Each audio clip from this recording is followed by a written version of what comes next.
What is going on, beautiful folks? Lee Hammock, your favorite self-aware narcissist, here with another episode of Mornings with Lee Hammock. Today, we're talking about how I miss being an unaware narcissist. It's crazy, isn't it? It's crazy, isn't it? A lot of people. So I did an interview the other day, right? And somebody asked me, she was like, "How has life changed since you? How has life changed since you found out you had narcissistic personality disorder, since you've been clinically diagnosed with narcissistic personality disorder, how has your life changed?" And I had to tell her, like, look, honestly, life is harder. It's better, but it's harder at the same time.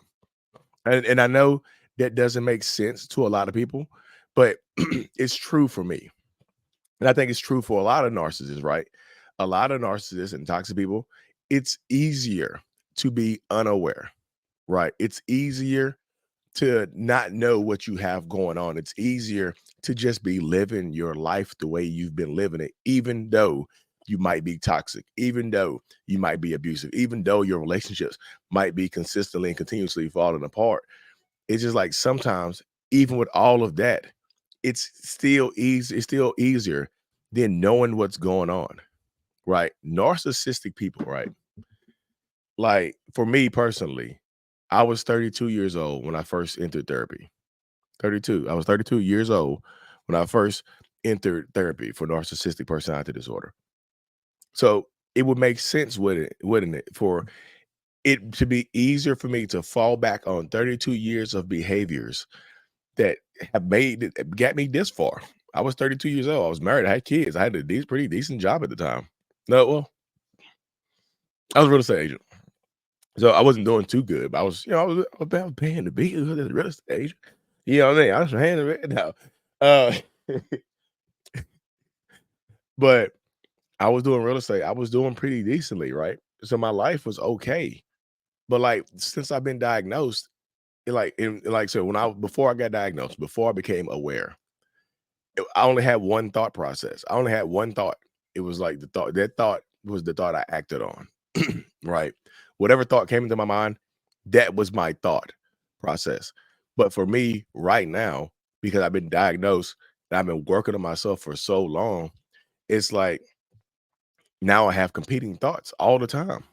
Like I have competing thoughts. Before I was diagnosed, it was no competing thoughts. I would think about it sometimes like, is this right or is this wrong? But I would always go with what made me feel the best. I would rarely ever sacrifice my feelings or my ego for somebody else. But right now, having this personality disorder, it's like knowing about it. I have competing thoughts all the time. Every single one of my actions is preceded by two competing thoughts or more competing thoughts. Is this right or wrong? How is this going to affect you? How is this going to affect somebody else? Like my very first thought, and I say this all the time, my very first thought is still narcissistic. My very first thought is still to serve me. How do I serve me? That's my very first thought is how do I serve me here? And I think it confuses people when I talk about it. I was like, look, no, this is just the way my mind works. Like this is the way the mind of a diagnosed narcissist works. It's just like how right now do I serve me? How do I make myself happy? And it's always been that way.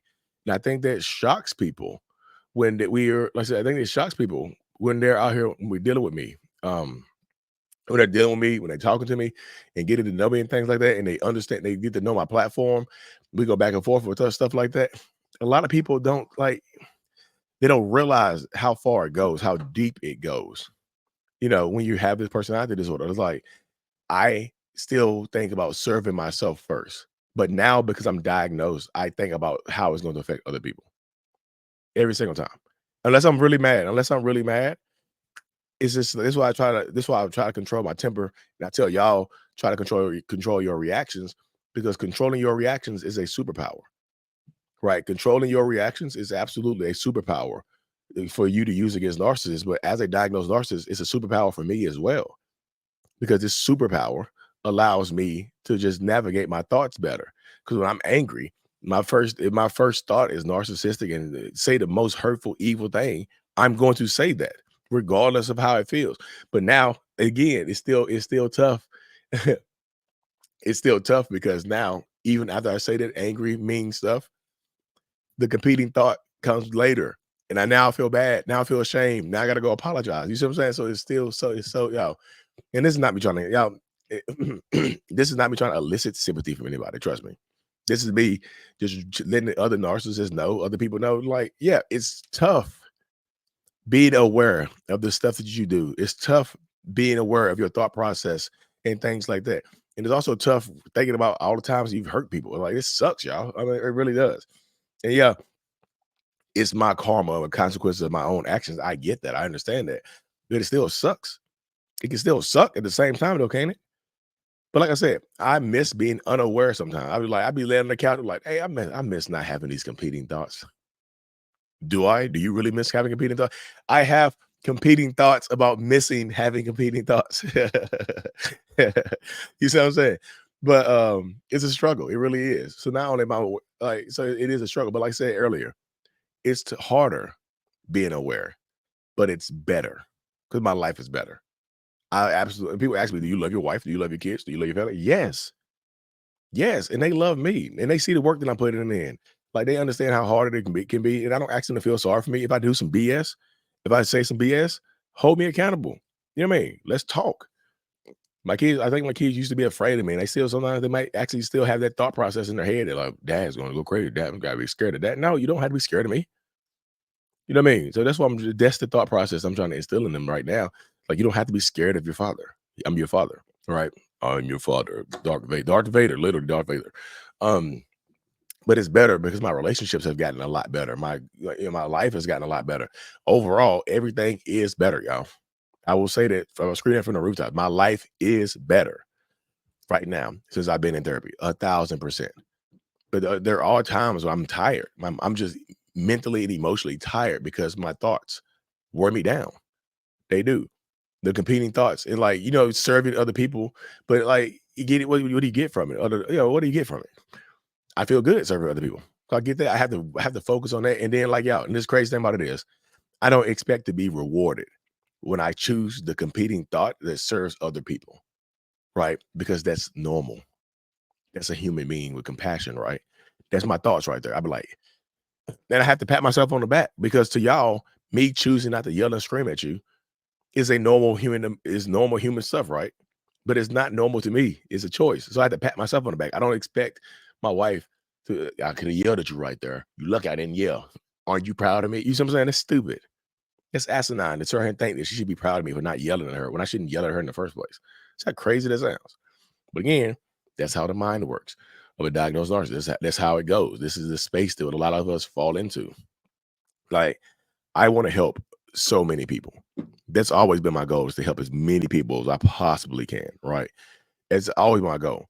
But sometimes it's like I'm sacrificing myself to help other people. And that's cool, y'all. And like I said, again, I am not sitting here trying to complain because I love my life. I do. It's just I'm just letting y'all know that it's not easy when y'all ask you, like, can my person be self-aware? Can my narcissistic person be self-aware? Can they do this? Can they do that? I'm just telling you, yeah, it's a possibility of them being self-aware. Is it possible for them to be self-aware? Yeah, it's possible. But again, at the end of the day, you got to ask yourself, are they willing to keep putting this work in? Are they willing Are they willing to do this and do that? Like, are they willing to do all this? You know what I'm saying? It's so many things that go into it. It's not just the self-awareness.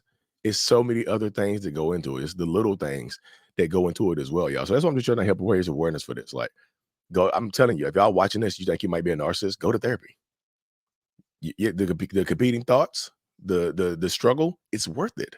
Yeah, it's tough as hell, and I miss being unaware sometimes, but I could be a horrible person. I don't like having that. Like you say, even though I didn't know I was a horrible person, sometimes I knew sometimes I was doing horrible stuff. But even though I didn't know it, it just helps out so much to be more aware, to be more cognizant of your effect on people. Right. It's just so much, it's so much power in this right here. It's so much power in this space, right? That's why I love, like, the work that I do. That's why I love the opportunities that therapy has provided me and whatnot. Not just opportunities to be on TV and do TV shows and stuff like that, but opportunities to watch my kids grow up in the same household with my wife have a decent working relationship with my son's mom. Like doing things like that, those are opportunities as well, not just opportunities to be a millionaire. Those, that would be cool. Somebody's like, hey, Lee, we need $1 million. Come on. Oh, I would competing thought. Yeah. Should I do it? Yes. You know what I mean? I'm just messing with y'all, but I do love y'all. I think the word of y'all. I'm so thankful for y'all. Just let y'all know. I just had this thought last night of this video. I'm gonna do a video about my competing thoughts and just see how it reverberates with people and whatnot, y'all. But if you don't know, we have a live in-person event next weekend. Saturday, November the 2nd, we'll be in Dallas, Texas for our next in-person workshop. And then in November the 3rd, we're flying into Houston, Texas for in-person workshop. So you can find information about both of those at mentalhealness.net/events. Dallas, Texas on the 2nd, Houston, Texas on the 3rd. We will see y'all there. Like and subscribe to this video. And as always, y'all, Mental Healness is out. Where'd my stuff go? This update? This is crazy. It did. Mental Healness is out, y'all.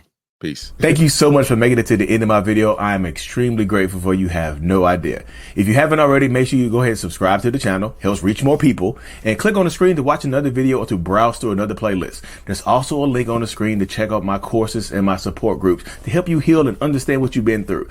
Thank you so much again. I will see you in the next video. Peace.